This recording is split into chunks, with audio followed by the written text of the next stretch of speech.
Hello. A lot of people say lower your car. I say opposite. You need to raise it.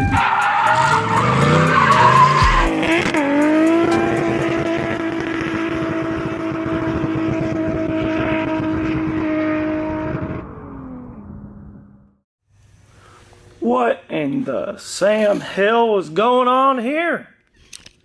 What is up, everybody? Welcome back to another episode of Fabtown. Today we're gonna try something out, and again, like some of my videos start off, I have no idea if it's gonna work. Back, I bought a Jzx90 on the first day out. We ended up taking it drifting and immediately grenaded the diff, which in turn grenaded the transmission. It was like a big domino effect. I've been struggling to figure out what parts work on a Jzx90 that are in the US, because I don't like having to wait for stuff. So I want to make sure that I'm able to source stuff locally, or from a junkyard or from a parts store. So after a ton of research and a little bit of mystery wizardry, we came up with a solution, or I think I've come up with a solution. And I can tell you right now, it's not an IS300 diff. IS300 has shorter axles and a smaller diff outer housing. So if you put an IS300 diff in there, the axle pickup points are 108 centimeters in diameter and not 120, whereas the JZX ones are 100. Even if you swap the axles in, they're still too short. Not a lot of factory options local. I think this will work. What we have here is a gs300 diff. Now the casing at first glance is different. You can see that the forward pickup points are farther apart and has a different input shaft style. The JZX has a closer forward pickup point and has a different input shaft style. However, this is a gs300 axle and this is a JZX axle. They are virtually identical in length and bolt-up pattern. What's sick about that is they have the exact same spline count, they will both go into the same hubs, and they're the same length.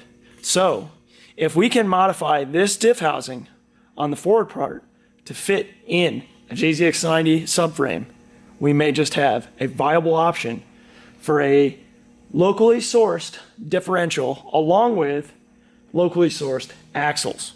The key to this conversion, as far as I can tell, is that you use the factory JZX rear cover, which has a slightly different bolt up than the GS300 rear cover.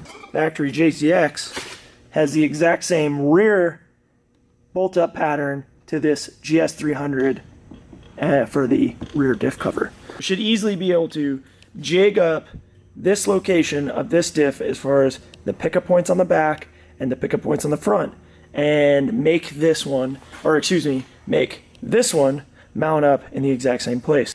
A lot of people would assume that that diff cover is cast iron. That is a common misconception.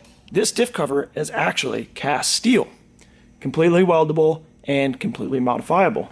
How do you tell whether or not something's cast steel or cast iron? There's tons of videos, but there's a quick way to tell. Grab yourself a trusty angle grinder, right? Flip this on.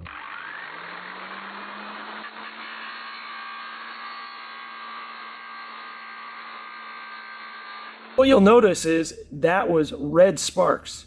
That means that this is cast steel. If this was cast iron, it would have white sparks. It's cast steel, and it is.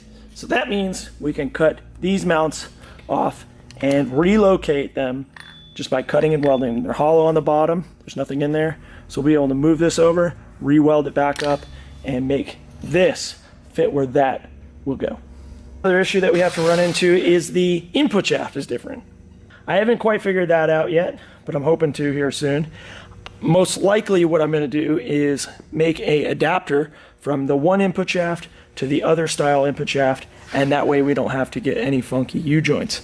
This style is designed not to have anything bolted to it that pivots. That's why it's got this spline shaft to help center it, whereas this style is centered off the inside dimension. This may sound like a lot of work, but sometimes you got to work with what you have. And sourcing another Jzx90 diff is not going to happen anytime soon. Okay, so that's going to be it for this video. Make sure to like, comment, and subscribe as always. I really appreciate you guys hanging in there and watching while I'm laid up. This video series will continue, converting the Jzx90 or the GS300 diff to a Jzx90 diff here soon, as soon as I am no longer broken. I'm also going to do a video on what happened to my leg and where I stand at the moment. So as always, thanks for watching. Make sure to like, comment, and subscribe. I really appreciate you guys watching. I'll see you again real soon. Bye. Next time I see you, I'll make sure you see me.